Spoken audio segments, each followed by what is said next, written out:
Gupta sir, আপনি এখানে? Good timing. এই দেখুন, এই ফালতু লোকগুলো মিলে কি সব কথা বলছে আমার ডিল ক্যান্সেল হয়ে যাবে। মিস্টার বিজয়, আপনি এটা ওনাদের সাথে কিভাবে কথা বলছেন? আপনি বুঝতে পারলেন না গুপ্তা স্যার, আমি এই রাস্তার ভিখারিগুলোর কথা বলছি। এরা সবাই আমার ইনসাল্ট করেছে।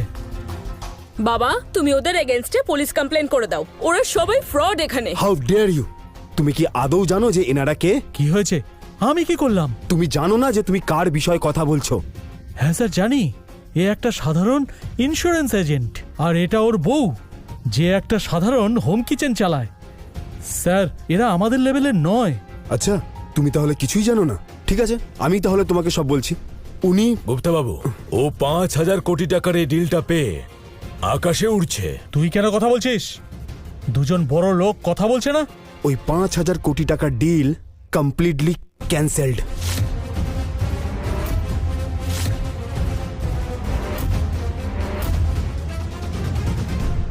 গুপ্তা স্যার, আপনি কি বলছেন? আপনারা এই ইন্স্যুরেন্স এজেন্টের কথা শুনে এই ডিল ক্যান্সেল করছেন? আমি রায়জাদা স্যারকে কি উত্তর দেব? যেরকম নোংরা চিন্তা ভাবনা তোমার, এই রকম নোংরা মানুষের সঙ্গে আম্বানি গ্রুপ কখনো কাজ করে না। তুই আবার কথা বলছিস? এবার আমি তোকে ছাড়বো না। অনেক হয়েছে। এখন এই ডিল 100% ক্যান্সেলড। তুমি আর তোমার পরিবারকে আম্বানি গ্রুপের যে কোনো প্রপার্টিতে ঢোকা সম্পূর্ণভাবে বন্ধ, বুঝলে? আপনি এরকম করতে পারেন না গুপ্তা স্যার। আমি অনেক কিছুই করতে পারি মাই ডিয়ার, কিন্তু কি করব, হাত পা বাঁধা। Excuse me sir. Gupta sir, Gupta sir, দাঁড়ান স্যার। স্যার, স্যার শুনুন স্যার। তোর মনে হয় তুই জিতে গেছিস? এখন তো সবে খেলা শুরু হয়েছে। এবার দেখ আমি তোকে কি করে শেষ করি।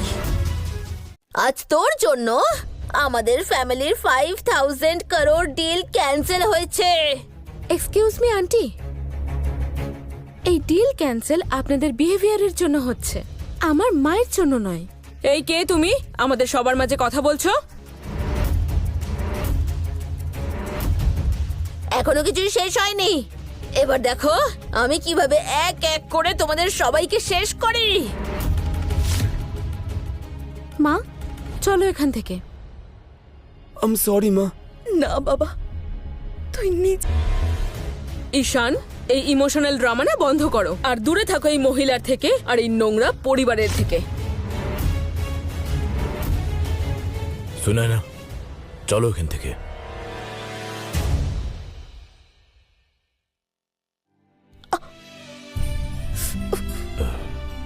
এত কষ্ট সহ্য করছো আর বলছো কিচ্ছু হয়নি?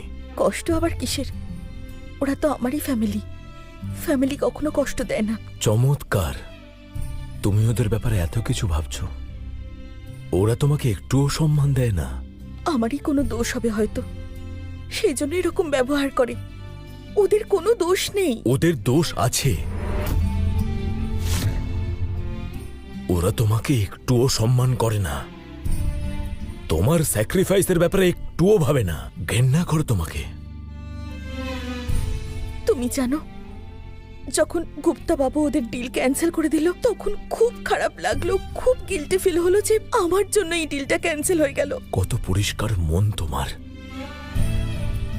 ওই মানুষেরা তোমার এগেনস্টে কত কিছু করলো, আর তুমি কিনা যারা তোমাকে ঘেন্না করে, তোমার মনে তাদের প্রতিও ভালোবাসা আছে।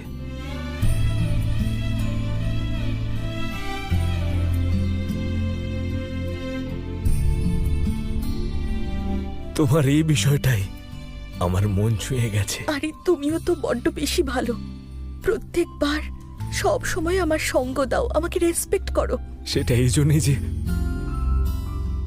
যে আমি তোমাকে ভালোবাসি, খুব ভালোবাসি।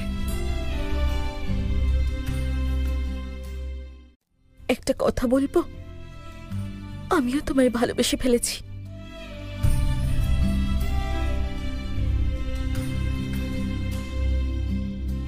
তুমি আমার এত খেয়াল রাখো, এত সাপোর্ট করো আমাকে।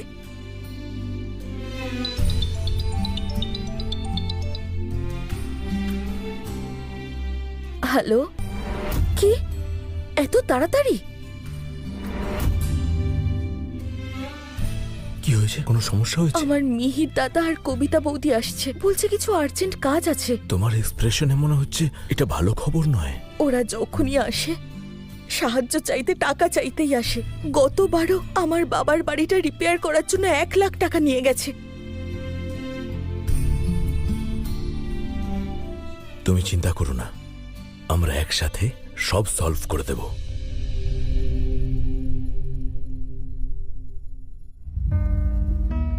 আরে বা কি সুন্দর, দামি মনে হচ্ছে। কত দাম এটার? জানি না বৌদি, এগুলো আমাদের নয়, ওনার বন্ধুর বাড়ি এটা। আমরা শুধু এখানে আছি। তুমি এসো না, এসো, বসো বসো। আরে বাহ সুনায়না, এত বড় বাড়ি! তুই তো খুব বড় লোক হয়ে গেছিস। খুব ভালো। নমস্কার, কেমন আছেন আপনারা? উনি তোমার স্বামী? Insurance agent? আমি আপনাদের জন্য চা আনছি। আরে বা, এটাও তো দামি মনে হচ্ছে। আরে বৌদি রাখো না, এগুলো ভেঙে যাবে। সুনায়না,